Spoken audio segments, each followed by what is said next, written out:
Hi, guys. Chapter 12 Baby Feet Fudge-a-Mania. Mr. Fargo set up an outdoor studio in the side yard. He spread his canvas on the grass like a rug.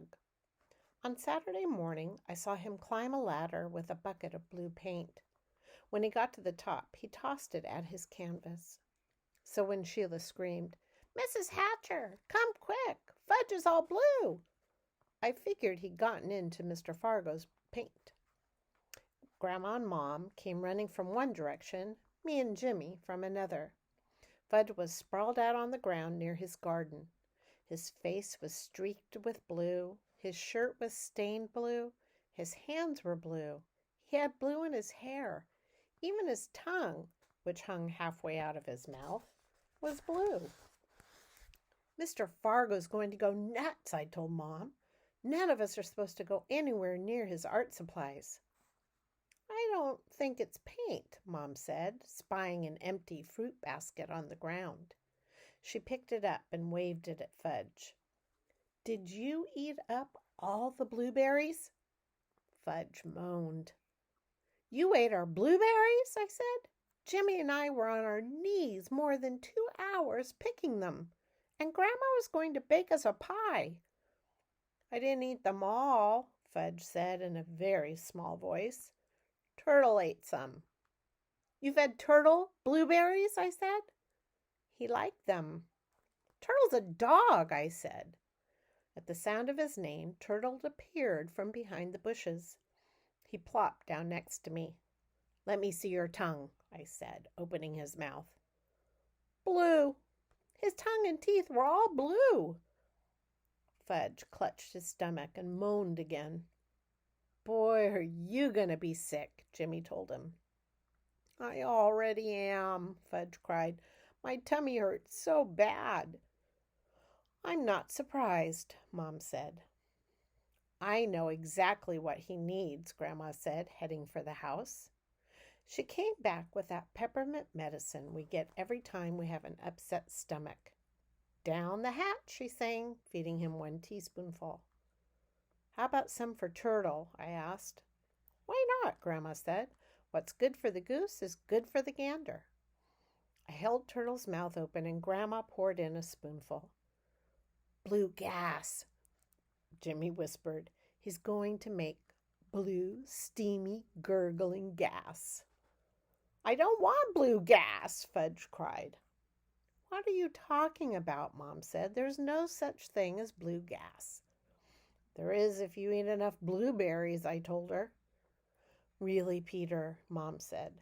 "Let's not make this any worse than it already is." Dad missed the blueberry adventure. He'd gone to the town dock right after breakfast to see about renting a sailboat. By the time he got back, Mom had carried Fudge to the porch, where he lay on the old wicker couch. Everyone had gathered around the blueberry boy. Everyone had a suggestion for him. "Lie on your tummy, Fudge," Mrs. Tubman said. "That's what I do when mine hurts." "A hot water bottle," Mr. Tubman said. "That'll fix it." "Make beautiful pictures in your mind," Buzzy Sr. suggested. "Just throw it all up," Mr. Fargo said. Sheila was about to say, "Ew, disgusting," when Dad ran up the porch steps. "I've rented a nice little 19-footer, he announced. You could tell he was really excited. "We can take a picnic lunch." He stopped when he saw Fudge. "What's wrong with Fudgy?" he asked Mom. "Why is he all blue?" "It's a long story," Mom said. "I'll tell you about it later." Dad paused for a minute and shook his head. Then he said, "Well, I've got the boat from noon to 4, and I can take up to 6 passengers. I know Peter wants to come. How about the rest of you?" "I've never been sailing," Jimmy said. "No problem," Sheila told him. "I'm an expert. I'll explain everything to you." Somebody should tell the Guinness Book of World Records about her, I thought, since she's the world-leading expert on everything. "Count me in," Grandma said. "Count me out," Buzzy Sr. said. "Buzzy?" Grandma said. You don't like sailing? About as much as a fish likes being out of water. Mr. Fargo said, Thanks, but no thanks. Mrs. Tubman said she really wasn't into water sports, but she'd go if Mr. Tubman would. Mr. Tubman said he had no sailing experience, but he'd always wanted to give it a try. What about Fudge? Sheila asked Mom.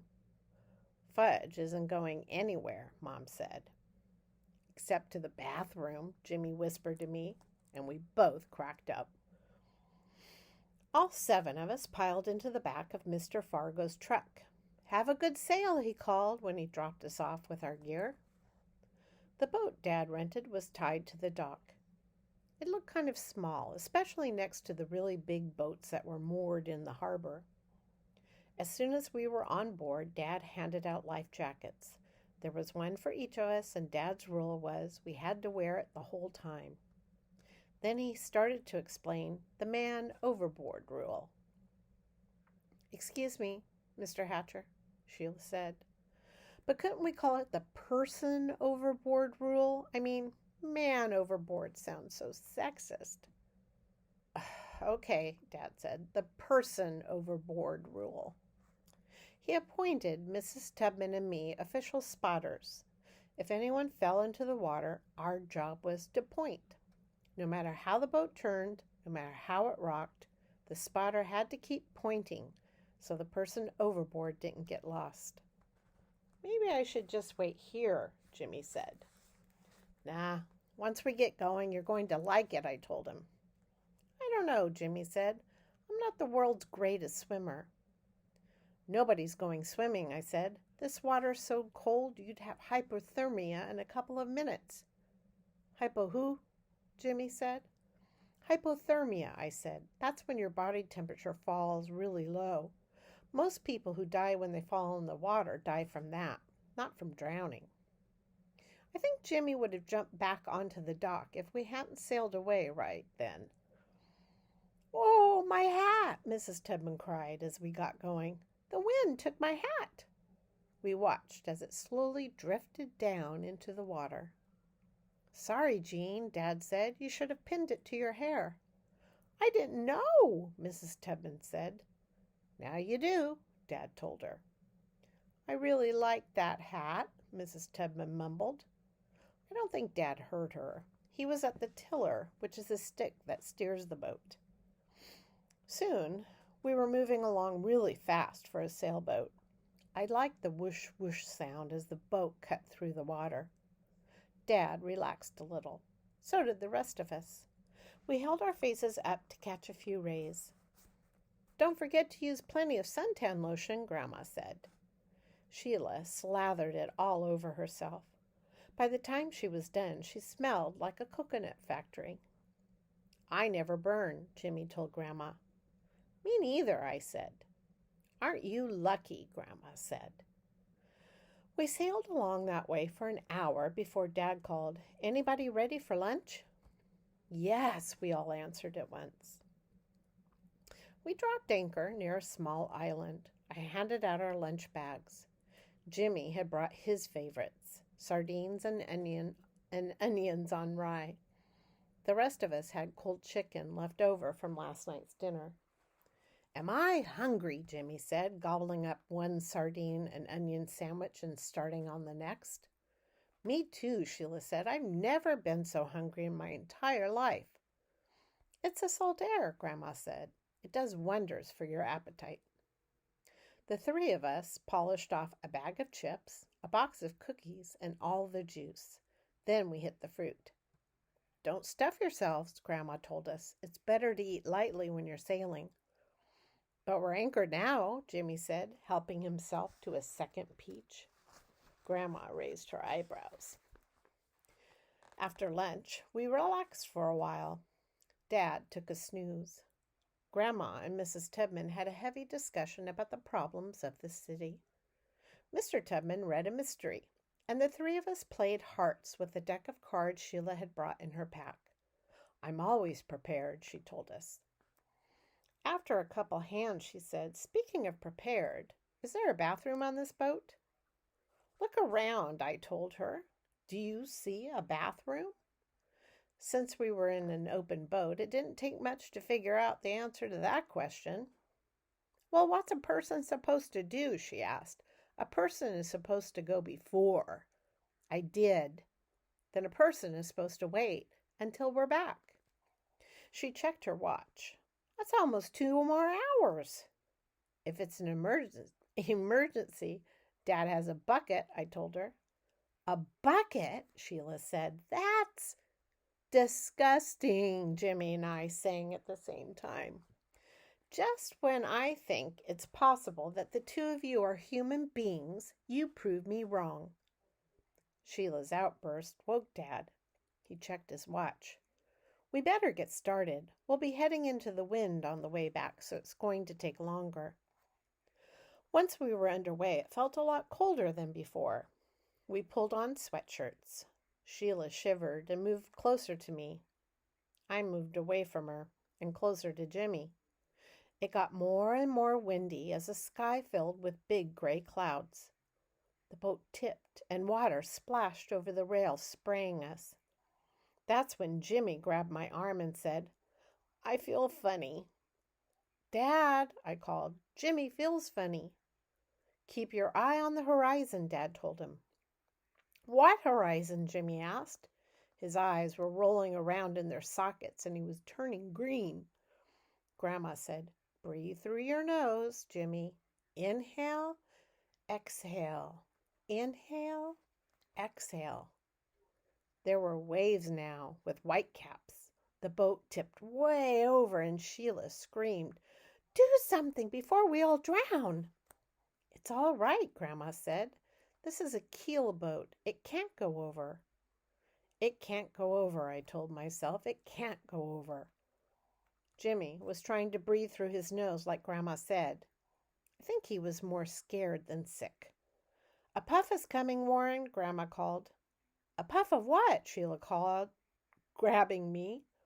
A puff of wind, Grandma said. Look at the water. You see how it's rippling in front of us? Then she shouted to Dad, Warren, head up in the puff. All of a sudden, the boat, which was already tipped halfway over, tipped so far the sails touched the water. The tubmen screamed and clung to each other. Sheila dug her fingernails into my hand. Jimmy groaned and hung on to me. He breathed his sardines and onions right in my face. Let Muriel take the tiller, Mrs. Tubman yelled. You want Muriel to be captain, Dad said. Fine.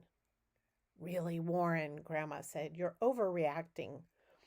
But she switched places with him and took the tiller, shouting out orders. Ease the sheets, Warren. We're going to sail off the wind. It may take a while longer, but we'll all be more comfortable. The boat straightened up and sailed more smoothly. Jimmy released his grip on me. So did Sheila. Her nails left marks on my hand. The Tubmans breathed more easily, and Dad sulked. Grandma sailed the boat like a pro.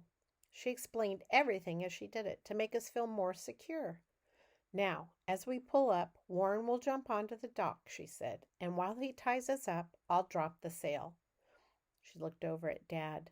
Wait for me to give you the signal, Warren. But Dad didn't wait. He jumped too soon and landed in the water. Person overboard, Sheila shouted. Mrs. Tubman and I remembered our responsibilities. We pointed at Dad. We pointed as some guy from the dock reached into the water and pulled him out. We pointed as someone else wrapped him in a blanket. We pointed until Dad looked at us and called, Okay, that's enough. You can stop pointing now. He was shivering so hard, his teeth clicked. Mr. Fargo picked us up in his truck. As soon as we pulled into our driveway, Sheila jumped out and ran for the house. I have to go so bad. Did you all have a nice sail, Mom asked the rest of us. Then she noticed Dad. Warren, how come you went swimming in your clothes? Dad didn't answer. I'll be in the tub, he managed to say, heading for the house. Mom looked at Grandma. What happened? She asked. Oh, the usual, Grandma said, but all's well that ends well. Fudge jumped off the porch steps. All's well that ends well, he sang. I see he's recovered, I told Mom. More or less. Then Tootsie toddled over and held her arms out to me. Uppy, up! I picked her up. She was barefooted, and the bottom of her feet were covered with blue. Did you get more blueberries? I asked Mom. No. Why? Look at Tootsie's feet. Uh-oh, Mom said. We ran to the side yard where Mr. Fargo had left his work. Mom sucked in her breath when she saw the path of little footprints across his painting. What are we going to do? I asked. What can we do? Mom said. Mr. Fargo and Jimmy came around the house then. Jimmy was telling him about his sailing adventure. I was never scared, he said. I knew it was a keelboat. I knew it couldn't go over. He stopped when he saw us and gave me a weak smile. Peter wasn't scared either, he added. But Mr. Fargo wasn't listening anymore. He'd seen the footprints across his painting. His face turned purple. I held Tootsie tight and waited for the explosion. Frank, Mom began, but Mr. Fargo held up his hand to stop her from speaking. He got down on all fours and crawled around his canvas. He stood up and walked away from it. Then he came closer. Then he walked away. Then he came closer again. He squinted. He scratched his beard. We held our breaths. Finally, he muttered, "Baby feet." I looked at Jimmy. He shrugged as if to say, "Don't ask me." "Baby feet," Mr. Fargo said again, coming toward me. I backed away. He wasn't getting his hands on my little sister. "Itsy bitsy baby feet," Mr. Fargo cooed. "Itsy bitsy teensy weensy baby feet." He tickled the bottoms of Tootsie's feet. She squealed. Then he laughed.